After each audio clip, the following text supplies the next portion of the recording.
माझ्यासोबत ॲडव्होकेट सिद्धार्थ शिंदे आहेत, सर्वोच्च न्यायालयातील वकील आहेत. त्यांच्याकडनं आपण जाणून घेणार आहोत महाराष्ट्राच्या केसचा आणि जी नवाब रेबिया केस सांगितली जाते आहे त्याचा नक्की संबंध काय होता, राज्यपालांची भूमिका आणि विधानसभा अध्यक्षांची भूमिका. लोकशाहीमधील या दोन्ही व्यक्तींच्या ज्या महत्त्वाच्या पदावरती जे व्यक्ती आहेत त्यांच्याकडनं घेतलेल्या भूमिकेचा साधारण सरकारवरती काय परिणाम होतो, नक्की काय संदर्भ लागतोय. बघा, महाराष्ट्राच्या सत्ता संघर्षाचा उगमच नबम रेबियापासून झाला. कारण दोन अपक्ष आमदारांनी नरहरी झिरवळ, त्यावेळेस तत्कालीन उपाध्यक्ष, त्यांच्या विरुद्ध अविश्वास प्रस्ताव दाखल केला. आणि जर 2016ची नबम रेबियाची जजमेंट काय म्हणती की जर अध्यक्षांविरुद्ध अविश्वास प्रस्ताव कोणीही दाखल केला, कुठल्याही एका जरी आमदारांनी, तर ते अपात्रतेबद्दल निर्णय घेऊ शकत नाही. तर ह्याच्यात असंच झालं, अविश्वास प्रस्ताव दाखल केला गेला, त्यामुळे नरहरी झिरवळांचे हात बांधले गेले आणि ते अपात्रतेबद्दल निर्णय लवकर घेऊ शकले नाही. आणि तोपर्यंत सुप्रीम कोर्टाने हस्तक्षेप केला आणि मग सगळं जे घडलं, उद्धव ठाकरेंना त्यांची खुर्ची गमवावी लागली. तर मेन प्रकरण हे नबम रेबिया होती.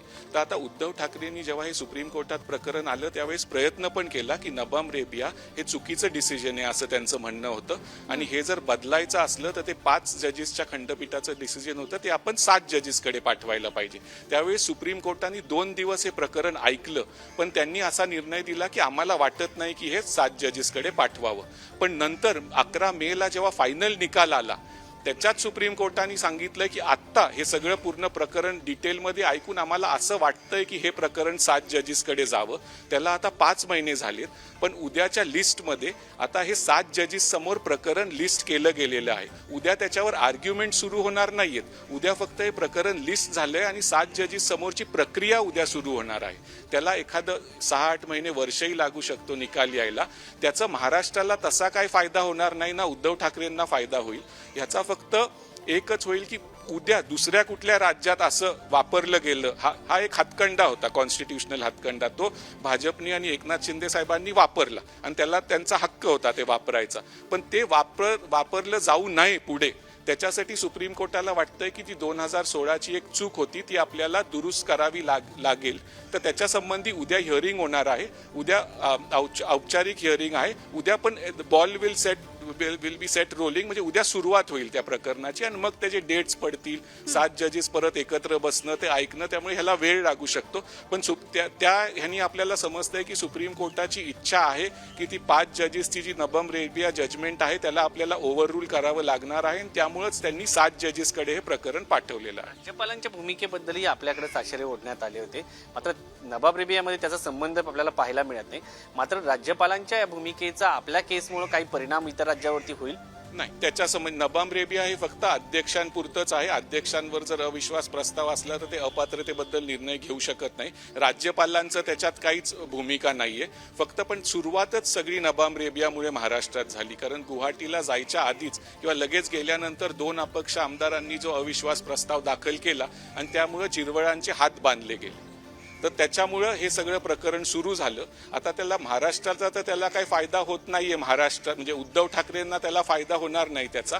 पण पुढे दुसऱ्या कुठल्या राज्यात जर असं झालं तर त्याच्यावर आळ बसेल. आता आपल्या केसमध्ये विधानसभा अध्यक्षांना मोठे अधिकार दिले, पक्ष कोणता ठरवण्याचे अधिकार इथपर्यंत त्यांना दिलेले आहे. मात्र यामध्ये एक सगळ्यात महत्त्वाचा मुद्दा येतो की जेव्हा काही आमदार बंड करणार असतील किंवा पक्षाविरुद्ध कारवाई करणार त्यांच्यावरती वेळ येते, तेव्हाच अशा पद्धतीने विधानसभा अध्यक्षांवरती अविश्वासाचा ठराव येतो.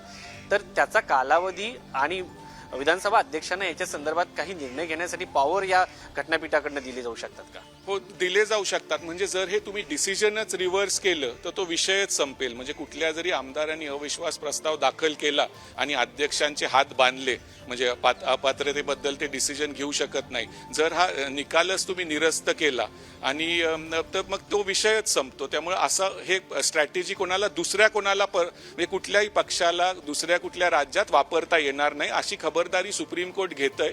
ती एखाद्या वेळेस आधी घ्यायला पाहिजे होती असं उद्धव ठाकरेंना वाटलं असेल, पण आता तरी better late than never Supreme Court त्याच्यावर विचार करतंय आणि खंडपीठ बसलेलं आहे 5 महिन्यानी का होईना. आणि त्याच्यावर उद्या हिअरिंग सुरू होईल. हिअरिंग म्हणजे औपचारिक हिअरिंग आणि नंतर त्याची रूपरेषा ठरवली जाईल.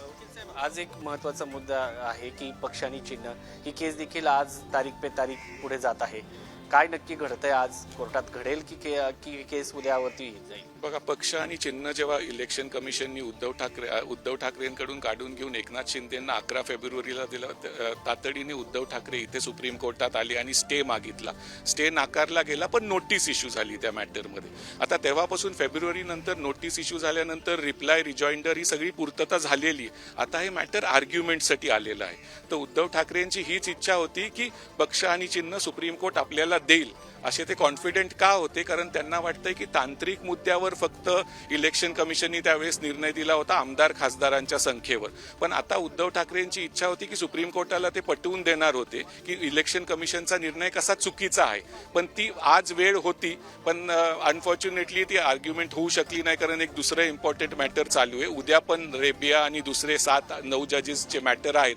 नंतर दसऱ्याच्या सुट्ट्या, परत दिवाळीच्या सुट्ट्या. त्यामुळे आता हे पुढे गेलं. आज जर ही सुनावणी सुरू जरी झाली असती फायनल आर्ग्युमेंट्स, तर उद्धव ठाकरेंना एक अशी अपेक्षा होती की लोकसभेआधी पक्ष आणि चिन्ह त्यांना मिळू शकत होतं. अशी अपेक्षा त्यांना जरी असली तरी आता ती थोडी धूसर झालेली आहे अपेक्षा.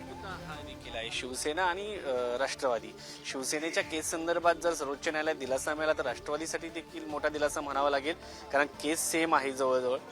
शिवसेनेच्या केस संबंधी दिलासा जर नाही, बघा, राष्ट्रवादीमध्ये प्रोसेस तर राष्ट्रवादीचं इलेक्शन कमिशन समोर आता सुरू झालेलं आहे. शिवसेनेचं प्रोसेस जवळजवळ संपून आता सुप्रीम कोर्ट फायनल आर्ग्युमेंटसाठी आलंय. पण जरूर की जर सुप्रीम कोर्ट ह्या केसमध्ये जे काय म्हणेल फायनली, ते राष्ट्रवादीला पण बऱ्यापैकी लागू होणार आहे. पण आता ते सगळंच लांबल्यामुळं आता असं वाटतंय की लोकसभेच्या आधी पक्ष आणि चिन्ह मिळणं हे थोडं अवघड दिसायला लागलं.